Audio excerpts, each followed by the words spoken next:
What if the 5 people you spend the most time with are secretly keeping you from ever achieving anything truly great?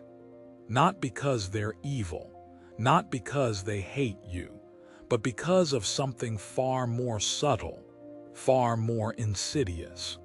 They are part of what one of the most controversial philosophers in history called the herd, a collective force that pulls us all, silently, inevitably, towards the safe, comfortable, predictable middle, towards mediocrity. This isn't some ancient philosophical puzzle. This is a red alert for our modern world.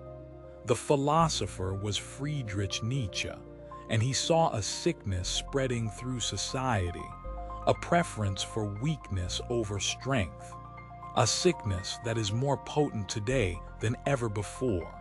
Nietzsche wasn't just a man with a towering mustache and even more towering ideas. He was a doctor of the soul, and he diagnosed a future where humanity would choose to be small, to be harmless, to be nothing more than what he called the last man. So the real question is, are you surrounded by the herd right now? Are the people you call friends, family, or colleagues actually the architects of a cage you don't even see? Today, we're pulling back the curtain. We'll reveal the 5 subtle signs that you're trapped in the herd's web of slave morality. And more importantly, we'll uncover Nietzsche's ruthless but liberating path to break free and finally become who you are. First, we have to understand what the herd actually is. It's not just a group of people. It's a mindset. It's a collective agreement to prioritize safety above all else. Safety from risk, safety from discomfort, safety from judgment, and safety from greatness. The ultimate goal of the herd isn't to create heroes or innovators. It's to create the last man. Picture him. He takes no risks. He has no great loves or great hates. He works a little, he plays a little. His greatest ambition is to be comfortable and to not be disturbed. The last man looks upon anyone striving for more with total confusion. Why climb the mountain when the valley is so warm? Why face the storm when you can stay inside? He doesn't understand, he just blinks content. And in his contentment, he represents the death of human potential and the operating system that creates this last man. The code running in the background of the herd is what Nietzsche called slave morality. And this is where it gets truly chilling, because you see it everywhere, every single day. Imagine 2 ancient groups, the strong, noble masters who valued power, pride, and ambition. They looked at their own actions and said, "This is good," and it was. But then there were the weak, the oppressed, the slaves. They couldn't compete on those terms. So they did something ingenious. They flipped the script. In a revaluation of values, the master's strength was relabeled as evil. His pride became vanity. His ambition was twisted into greed. And the slave's own qualities, their meekness, their humility, their pity, those became the new good. Slave morality champions everything that keeps a person small and manageable. It makes a virtue out of weakness. And this morality, Nietzsche warned, has conquered the modern world. It is the dominant software of the herd. So how do you spot it in your own life? Let's begin. Sign number 1 that you're surrounded by the herd is the absolute worship of comfort. The herd avoids all forms of productive suffering. Their mantra is take the easy way out. They seek the path of least resistance in their careers, their relationships, and their own growth. Think about it. When you talk about a difficult new project, a grueling workout plan, or a risky business idea, what's the first reaction? Is it a spark of excitement? Or is it a wet blanket of doubt? A long list of all the ways it could be hard or uncomfortable. This isn't just about laziness, it's a philosophical stance. They genuinely believe that a good life is a life free from hardship. But Nietzsche knew the truth. He said, "That which does not kill me makes me stronger." The herd seeks a life that will never challenge them, and therefore will never allow them to grow. Sign number 2, the resentment machine.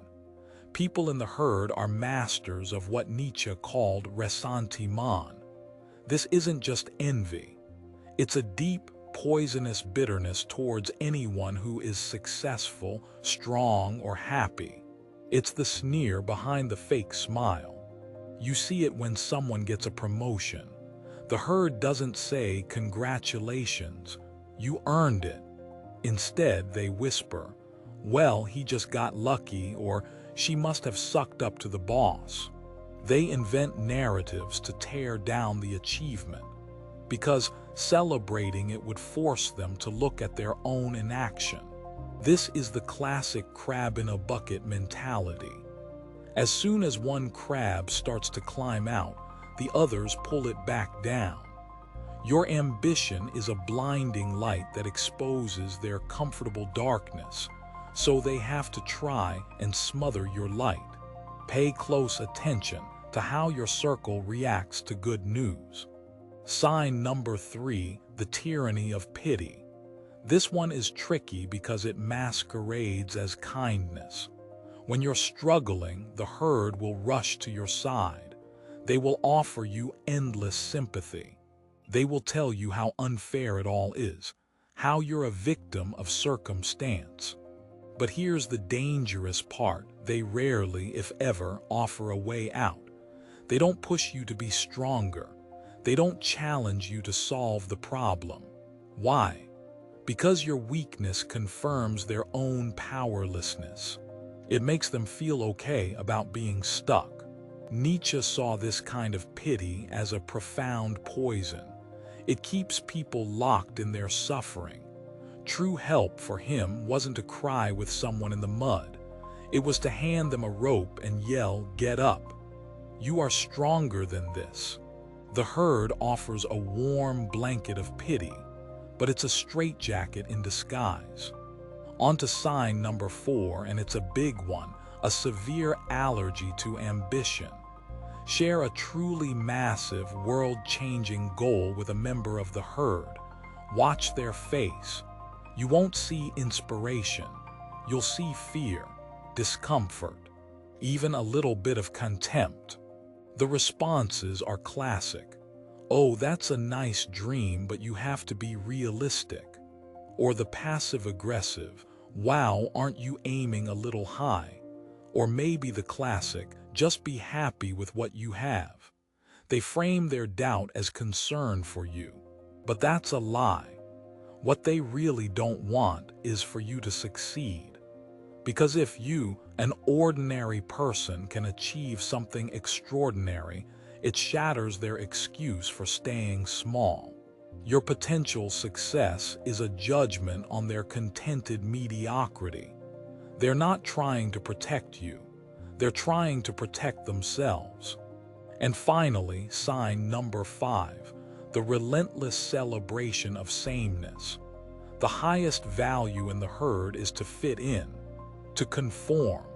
Individuality is viewed with deep suspicion. Having a strong, unconventional opinion is seen as arrogant or disruptive. Listen for phrases like, "Well, everyone thinks," or "people are saying." It's the subtle pressure to agree with the group chat, to laugh at the joke you don't find funny, to stay silent when you disagree. It's an attempt to silence dissent by making you feel alone. The herd finds safety in agreement. It smooths over all the rough edges of human personality until everyone is a polished, predictable stone. They sacrifice authenticity for the sake of belonging. But for Nietzsche, this was the ultimate price, the loss of one's own soul. So there they are. The cult of comfort, the resentment machine, the tyranny of pity, the allergy to ambition, and the celebration of sameness. Maybe you recognize one or two signs. Maybe you recognize all five. It can feel like a suffocating trap, a life sentence of mediocrity. But then Nietzsche offers a way out. It's not an easy path. It is a declaration of war on everything the herd holds sacred. It is the path to becoming what he famously called the Übermensch, or the Overman. The Übermensch is not a superhero. It is not about genetics or power over others. It is a state of being. It is the human who has overcome their own inner herd. The human who has shed the skin of groupthink and created his own values. He is the master of his own destiny. So how do you start this journey? Nietzsche gives us a brutal but powerful roadmap. Step 1 is the revaluation of all values. You must take the herd's definition of good and evil and put it on trial for its life. Ask yourself, is being safe truly good if it means you never really live? Is being humble good if it means you deny your own strengths? You must stop accepting prepackaged morality and decide for yourself what leads to a more powerful, more authentic, more vibrant existence. Step 2, embrace solitude. The herd fears being alone more than anything. It's where the group's voice fades and your own begins to emerge. You must be willing to walk away, to spend time in the wilderness of your own thoughts, to find your own North Star without the chatter of the crowd. This doesn't mean becoming a hermit. It means carving out the mental and physical space to hear yourself think. It is in solitude that you build the foundations of a new self. They will call you an outcast. They will call you strange. Good. It's a sign you are on the right path. Step 3 is his most beautiful and terrifying concept. Amor fati. Love your fate. This means accepting everything that has happened in your life, the good, the bad, a horrific, as necessary. Not just to tolerate it, but to will asterisk it. To want nothing different in the tapestry of your life. The herd wishes for an easier life, for fewer problems. The individual on the path to the Übermensch says, "Give me this challenge again and again, for it is the fire that forges my soul." It's the ultimate affirmation of life, a defiant yes to existence in its entirety. And all of this leads to the final, ultimate command from Nietzsche. Become who you are. You are not a finished product. You are a block of marble, and you have the potential to be a masterpiece. But the herd wants you to remain a simple, uncarved block, just like everyone else. To become who you are is to take the hammer and chisel of your will, guided by your own values, and carve away everything that isn't you. It is the hardest, most rewarding work a human can do. It is the journey from herd animal to the creator of your own destiny. In the end, the choice is brutally simple. The comfortable, blinking oblivion of the last man, or the difficult, lonely, but magnificent fire of the self-overcoming individual. So look again at the 5 people you spend the most time with. Are they pushing you towards greatness? Or are they the gentle, smiling architects of a cage you never knew existed?